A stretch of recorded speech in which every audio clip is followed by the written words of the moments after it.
కలియుగ దైవం శ్రీ వెంకటేశ్వర స్వామి వారు తీర్పు ఇచ్చేశారు. మనకి పోతులూరు వీరబ్రహ్మేంద్ర స్వామి వారు చెప్పిన, నాస్ట్రడామస్ చెప్పిన, వంగాబాబా చెప్పిన 2025 సంవత్సరం నుంచి మనకి కలియుగ అంతం ప్రారంభం కాబోతోందన్నారు.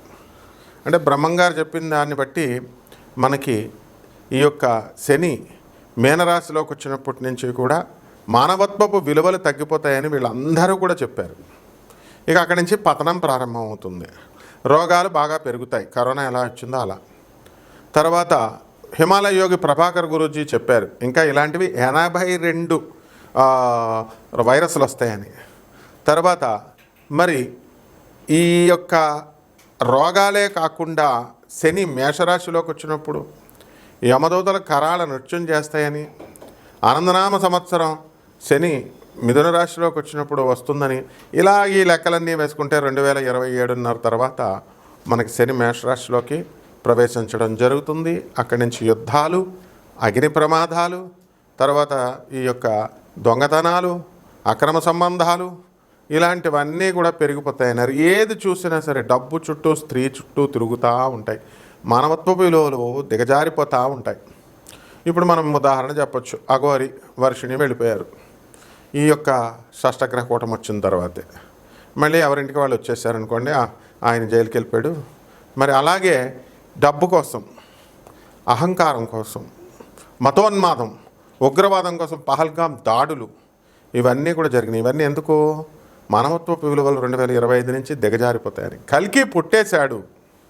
మరి ఎక్కడ పెరుగుతున్నాడు అని అంటే, పుట్టేయడం అంటే మామూలు ఇప్పుడు మనం కాశీనాథ్ మహారాజు గారు వాళ్ళ అబ్బాయి మరి అక్కడ చక్కగా ఈ యొక్క భువనేశ్వర్లో మరి పెరుగుతున్నాడు అని చెప్పేసి చాలామంది చెప్తున్నారు. అందులో రామయోగి గారు మరి మాణిక్యేశ్వరి మాత ఆమె శిష్యుడు అనమాట. 40 సంవత్సరాలు ఇప్పుడు ఉన్నటువంటి శివయ్య కాకుండా ఈయన ఉన్నప్పుడు తెలుగు మాస్టర్గా ఉన్నటువంటి రామయోగి గారు, నా పేరు కాలజ్ఞానంలో ఉంది, మరి నేను వీరబ్రహ్మేంద్ర స్వామి వారి అంశతో పుట్టాను అని చెప్పేసి ఆయన వీడియోలు ఉంటాయి. చక్కగా ఆయన 40 సంవత్సరాల నుంచి అక్కడ చేశాడు. ఆయన వెళ్ళి చూసి వచ్చాడు, కాశీనాథ్ మహారాజు కుమారుడేనయ్యా, అతనితో నేను మాట్లాడుతుంటే నేను మాట్లాడలేకపోయాను అని. అయితే at the same time Manikyeshwari మాత మరి వీరధర్మజ అనేటటువంటి పేరుతో మరి బ్రహ్మంగారు రాశారు. కల్కి అవతారంగా వీరబ్రహ్మేంద్ర స్వామివారి కాలజ్ఞానం ప్రకారం మాణిక్యేశ్వరి మాతే కల్కి అవతారం. ఇవి మాణిక్యేశ్వరి మాత కాదు అని అనడానికి ఎవరికి అంత దమ్ములు లేవు, సీనులు లేవు, మీ అందరికీ కూడా ఎవరికీ ఉండవు అనమాట. ఎందుకంటే మాణిక్యేశ్వరి మాత జగజ్జనని. ఆమె లక్షలాది మంది భక్తులు వచ్చారు. 5వ క్లాసు 2వ క్లాసు చదవకపోయినా కూడా ఆమె అవధూత అని అందరూ దండం పెడతారు. ఆ తర్వాత అప్పుడు ఆమెను అమ్మవారుగా అందరూ కూడా కొలుస్తున్నారు. ఆశ్రమాలు ఉన్నాయి, ఇవన్నీ కూడా ఉంటాయి.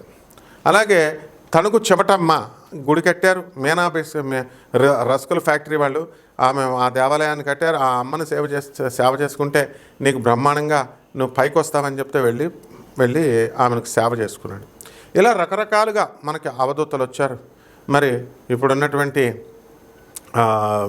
కాలజ్ఞానం గురించి చెప్పేటప్పుడు కాలజ్ఞానానికి మీకు ఎక్కడో ఎంత లాస్ట్ ఎక్కడా చెప్పబడలేదు అని ఒక్కొక్కడు ఒక్కొక్క సలహాలు ఇచ్చేస్తారు. ఏదో పండితులు వీళ్ళంతా చాగంటి కోడేశ్వరరావులాగా, గరికపాటి నరసింహారావులాగా.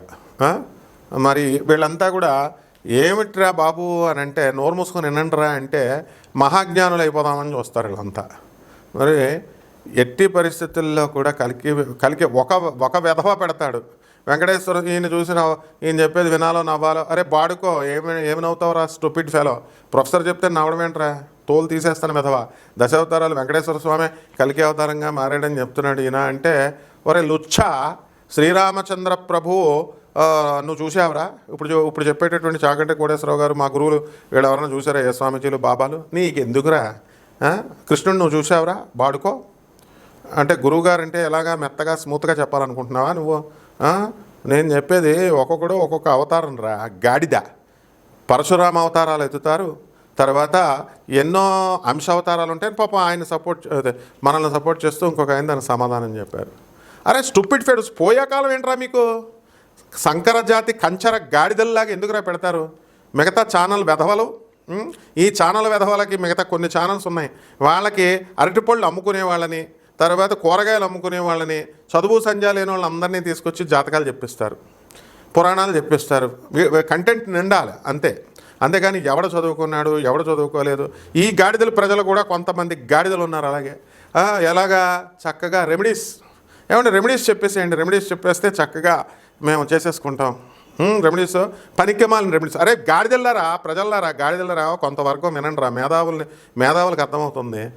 వాళ్ళు ఏంట్రా, వాళ్ళు షాపులు నడుపుతారా, వాళ్ళకి షాపులు ఉన్నాయి కాబట్టి ఆ షాపుల్లో దొరికే సామాన్ని ఒక డాక్టర్ ఉంటాడు, శాంపుల్స్ ఇస్తాం, అంతా డాక్టర్సేరా. అందుకని అక్కడ ఏం జరుగుతుంది, ప్రొఫెసర్లు మాకు తెలియదారా.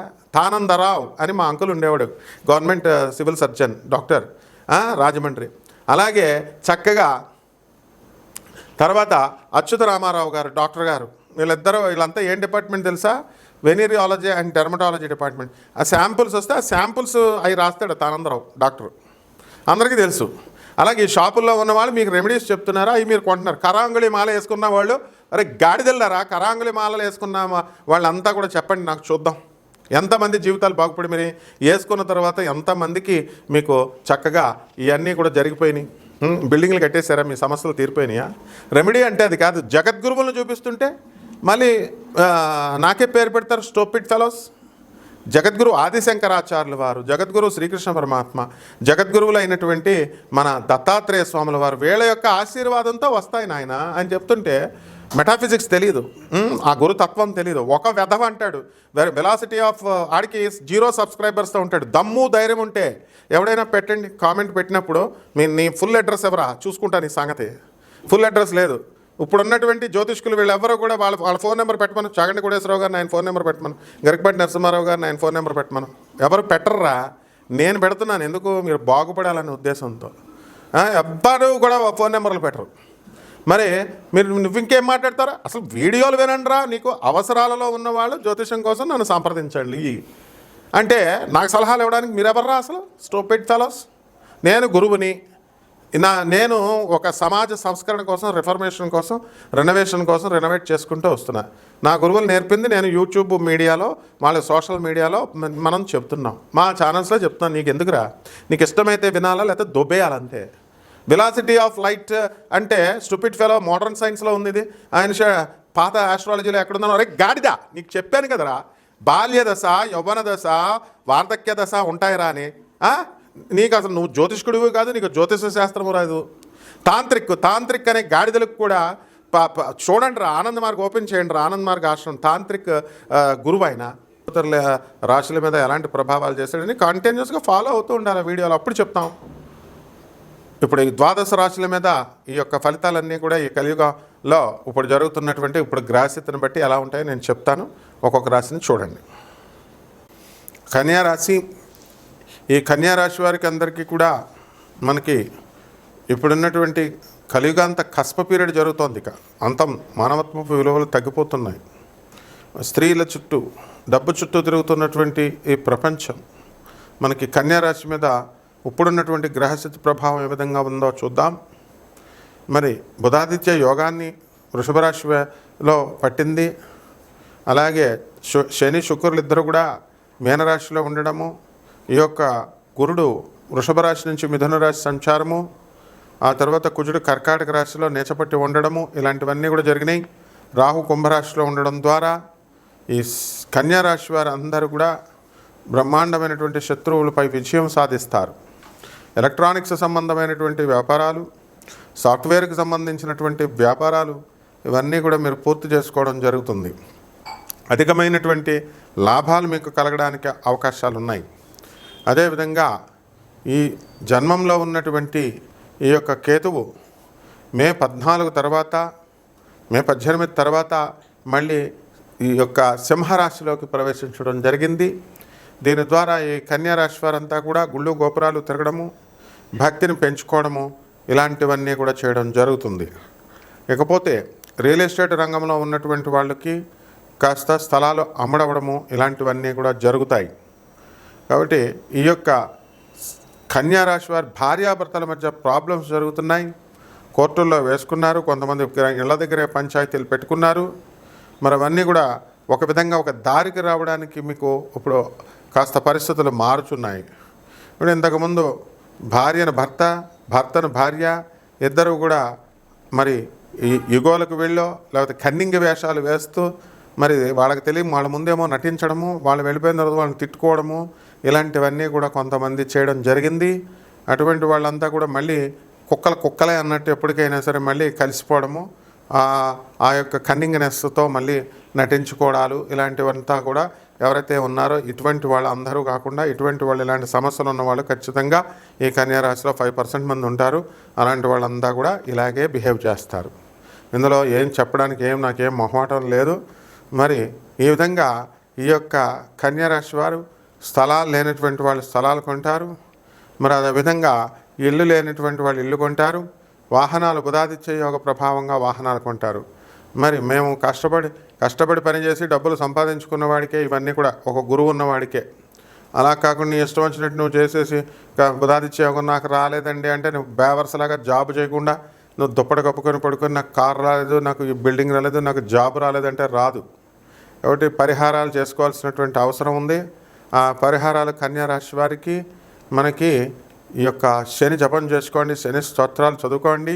శనికి కిలోంపావు నల్ల నువ్వుల్ని నల్లని వస్త్రాన్ని ఇచ్చి పేద బ్రాహ్మణులకి మనం శనివారం నాడు ఉదయం 8 గంటలకి దానం చేసుకోండి. దశ మహావిద్యల్లో ఒకటైనటువంటి మహాకాళి అమ్మవారి యొక్క హోమాన్ని మీ ఇళ్లలో జరిపించుకోవడం ద్వారా అద్భుతమైనటువంటి ఫలితాలు మీకు జరుగుతాయి. తర్వాత ఈ యొక్క రావి చెట్టు చుట్టూ ప్రదక్షిణాలు చేసుకోండి. చక్కగా ఆ రావి చెట్టుకి అంతా కూడా నీళ్లు పోసుకోవాలా. ఓం శనేశ్వరాయ నమః అనేటటువంటి మహామంత్రంతో జపించుకోవడం ద్వారా మీకు అద్భుతమైనటువంటి ఫలితాలు లభిస్తాయి. శుభమస్తు.